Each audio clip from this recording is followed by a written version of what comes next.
Hello बच्चों, welcome to HP study junction. तो चलिए बच्चों, आज से हम अपना नेक्स्ट चैप्टर स्टार्ट करते हैं, डेट इज़ कोऑर्डिनेट ज्योमेट्री। अभी तक जो चैप्टर्स मैंने करा दिए हैं, आई होप आपने उनका वीडियोस देख लिया होगा सब चैप्टर्स का, एंड उनसे रिलेटेड जो क्वेश्चन कराए थे वो सब भी आपने खुद से सॉल्व कर लिए होंगे, ना कि सिर्फ वीडियो देखी एंड डेट्स इट हमारा हो गया। ये काम आपने बिल्कुल भी नहीं करा होगा। मैंने आपको लास्ट वीडियो में भी ये चीज़ समझाई थी कि मेरे करने से कुछ नहीं होने वाला। मैंने तो आपको यहाँ पे सॉल्व करके दे दिया। जब तक अनटिल एंड अनलेस, जब तक आप अपना पेन नहीं उठाएंगे, नोटबुक लेके नहीं बैठेंगे, उसमें खुद से करेंगे नहीं, खुद का दिमाग नहीं लगाएंगे ना, तब तक आपसे एक क्वेश्चन हिलेगा नहीं। ठीक है? एग्ज़ाम में जाकर ना आप पागल हो जाएंगे कि ये है क्या चीज़, अगर आप प्रैक्टिस नहीं करके देखेंगे तो। ठीक है?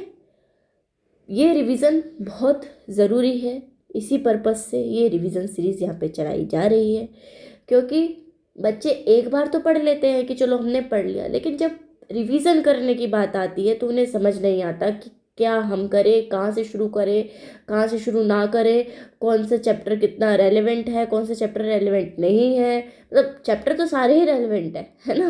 मतलब कौन से चैप्टर में हमें ज़्यादा प्रैक्टिस करनी है, किस में थोड़ी कम करनी है, ये चीज़ नहीं समझ पाते हैं। इसी पर्पज़ के लिए रिवीजन सीरीज़ यहाँ पे चलाई जा रही है। हम यहाँ पे अपनी तरफ से पूरा 100% दे रहे हैं। 100% आपको भी देना पड़ेगा, क्योंकि खाली यहाँ पे मेरे ये वीडियो लेक्चर्स वगैरह बनाने से या कुछ भी करने से आपके मार्क्स नहीं आ जाएंगे जब तक आप खुद से कोशिश नहीं करेंगे। तो प्लीज़ आई रिक्वेस्ट यू कि एटलीस्ट अब बिल्कुल अपनी लेजीनेस छोड़ दे कि हम पढ़ रहे हैं, हमें नींद आ रही है, पिछला जो हुआ उसे भूल जाए। ये नहीं कि पिछला ही सोचते रहे कि भाई हमने तो अभी तक कुछ पढ़ा ही नहीं है, कुछ करा ही नहीं है, तो अब क्या ही हो जाएगा। बहुत कुछ हो सकता है अभी भी। ठीक है? तो बिल्कुल इस चीज़ को दिमाग से निकाल दीजिए और अपना बिल्कुल अच्छे से 100% दें। अब फरवरी में आपकी एग्ज़ाम है, दिसंबर ऑलमोस्ट ख़त्म होने वाला है। ठीक है? आपसे मैं यही कहूँगी। और जो मैंने वीडियोस में क्वेश्चन आपको होमवर्क के लिए करने के लिए दिए हैं, प्लीज़ उनके आंसर ज़रूर कमेंट बॉक्स में बताइए। कुछ बच्चों ने बताए भी हैं, अगर आपने नहीं बताए हैं देन प्लीज़ ज़रूर बताएं, ताकि मुझे भी लगे कि हाँ आप पढ़ रहे हैं, आप कुछ कर रहे हैं। ठीक है? तो चलो अब हम चैप्टर स्टार्ट करते हैं, हमारा कोऑर्डिनेट ज्योमेट्री।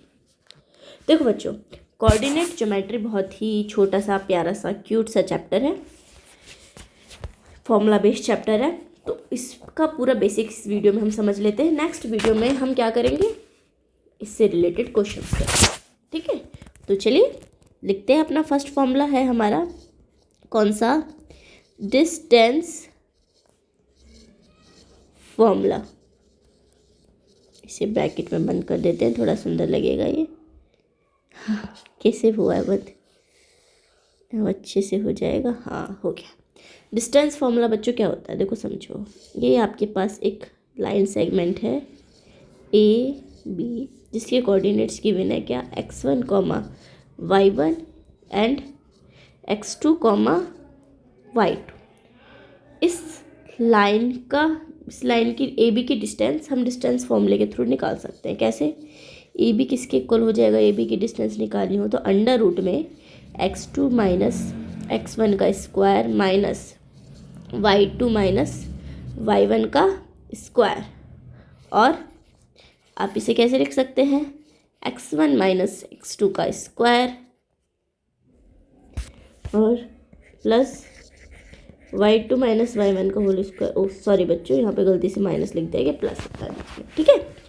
तो चलो अब देखो, ऐसे ऐसे हम क्यों लिख सकते हैं वो फटाफट से समझ लेते हैं। अगर मैं कहूँ आपसे 4 माइनस 3 का स्क्वायर और 3 माइनस 4 का स्क्वायर, दोनों का आंसर क्या आएगा, ये माइनस का 1, ये होगा +1 का स्क्वायर और ये होगा -1 का स्क्वायर। ये भी 1 आएगा, ये भी 1 आएगा, दोनों ही 1 आएंगे ना। यानी माइनस का आप स्क्वायर करते हैं तो वो प्लस में ही आता है, और प्लस का स्क्वायर तो प्लस है ही। तो ये हो गया आपका डिस्टेंस फॉर्मूला, जिससे हम ए बी की लेंथ निकाल सकते हैं। और फटाफट से हम अपना नेक्स्ट फॉर्मूला समझते हैं, that is section formula.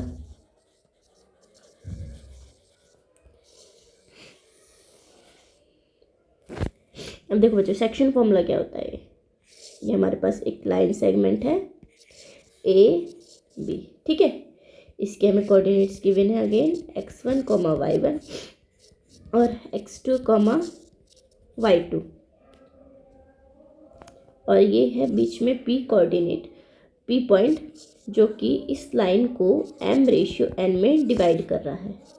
Suppose इसके कोऑर्डिनेट है x, y, तो इस P के कोऑर्डिनेट्स फाइंड आउट करने के लिए हमारे पास फॉर्मूला होता है, ये सेक्शन फॉर्मूला, जिसमें x यानी ये वाला x किसके इक्वल होता है, mx2 प्लस nx1 अपॉन में m plus n, whereas y किसके इक्वल होता है हमारा my2 प्लस ny1 अपॉन में m प्लस n के इक्वल होता है।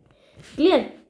अब देखो बच्चों इस फॉर्मूले में हमें गिवन क्या क्या होगा, इसमें हमें ये भी गिवन होगा, ये भी गिवन होगा, ये भी गिवन होगा, फाइंड आउट हमें ये करना होगा x, y, उसके लिए फॉर्मूला है, ठीक है।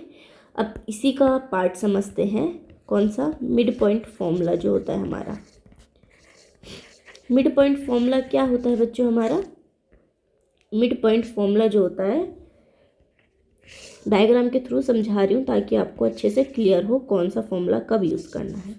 AB है, बीच में P पॉइंट है जो कि इसे इक्वल पार्ट्स में डिवाइड कर रहा है, यानी 1:1 पार्ट में डिवाइड कर रहा है। अगेन इसके कोऑर्डिनेट x1, y1, इसके कोऑर्डिनेट है x2, y2, ठीक है। कोऑर्डिनेट हमें इसके निकालने हैं x, y के, लेकिन ये जो P पॉइंट है ना, इस लाइन सेगमेंट AB को इक्वल पार्ट्स में डिवाइड कर रहा है, तब ये फॉर्मूला हम यूज़ करेंगे जहाँ पे हमारा x किसके इक्वल होगा, x1 प्लस x2 अपॉन 2, और y किसके इक्वल होगा हमारा y1 प्लस y2 अपॉन 2, ठीक है। अब हम हमारा नेक्स्ट फॉर्मूला देखते हैं, सेकंड फॉर्मूला, जहाँ पर आपके पास ये लाइन सेगमेंट है AB और ये अगेन x1, y1,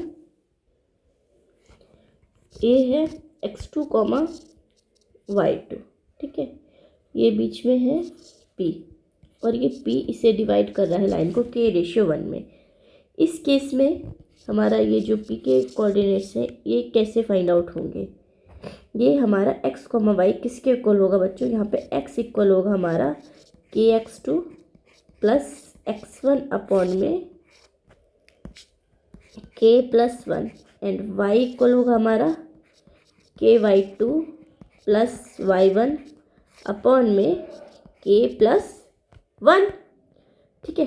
अब एक थर्ड फॉर्मूला और समझ लेते हैं हमारा फटाफट से, जिससे हम क्या फाइंड आउट कर सकते हैं, सेंट्रॉइड ऑफ ट्राइंगल।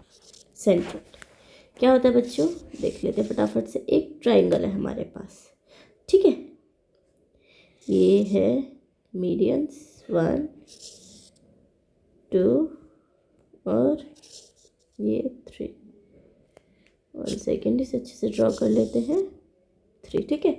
तो ये जो तीनों आपस में जिस जगह पे इंटरसेक्ट होती हैं उसको बोलते हैं क्या, सेंट्रॉइड। और इसके कोऑर्डिनेट्स x, y, और ये ले लेते हैं x1, y1, इसको x2, y2, and this is x3, y3। Then centroid कैसे फाइंड होंगे ट्राइंगल के, x किसके इक्वल होगा आपका x1 plus x2 plus x3 upon में 3, whereas y is equals to y1 plus y2 plus y3 upon में 3, ठीक है। तो हो गया सेंट्रॉइड कैसे फाइंड आउट करोगे आप ट्राइंगल के। अब देखो बच्चों, बहुत सारे बच्चों को लगता है कि ये डिलीटेड टॉपिक है, but area of triangles deleted है, बट ये डिलीटेड नहीं है, बिकॉज सेंट्रॉइड फाइंड आउट करना is nothing but the extension of section formula, ठीक है। अब देखो ये जो तीनों मैंने फॉर्मूला समझाए हैं आपको, कलर चेंज कर लेती हूँ, ये मिड पॉइंट वाला, एक ये सेकंड वाला और ये सेंट्रॉइड वाला, ठीक है।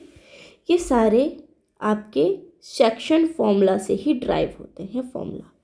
क्यों, यहाँ पे देखो m प्लस n था ना, यहाँ डिनोमिनेटर में m और n, यहाँ पे m और n की वैल्यू क्या दी है 1 और 1, तो 1 + 1 इधर क्या आ गया 2। ऐसे ही ऊपर भी आप रख के देखना सेम होगा। यहाँ पर देखो m और n की वैल्यू क्या दी है k/1, तो यहाँ पे डिनोमिनेटर में आ गया k+1। ऐसे ही सेंट्रोइड फॉर्मूला है। ठीक है बच्चों, एक्सटेंशन ही है सेक्शन फॉर्मूले का सेंट्रोइड फॉर्मूला जो है। अब इस चैप्टर से रिलेटेड जो भी फॉर्मूलाज थे वो मैंने आपको यहाँ पे बता दिए हैं। आई होप आप इन्हें अच्छे से रिवाइज कर लेंगे और पिछली वीडियोस प्लीज़ कंप्लीट कर लीजिए अगर आपने नहीं देखी है। नेक्स्ट वीडियो में हम क्या करेंगे, इस चैप्टर से रिलेटेड सारे क्वेश्चंस हम सॉल्व करेंगे। ठीक है, तो आज के लिए इतना ही बच्चों। अगर वीडियो पसंद आ रही हो, हमारा इनिशिएटिव पसंद आ रहा हो, देन प्लीज़ अगर आप लाइक शेयर एंड सब्सक्राइब कर देंगे तो थोड़ा हमें भी अच्छा लगेगा। ठीक है, तो आज के लिए इतना ही। आई होप आप अच्छे से पढ़ रहे हो, अच्छे से ही पढ़िएगा। Okay, bye bye, thank you for watching.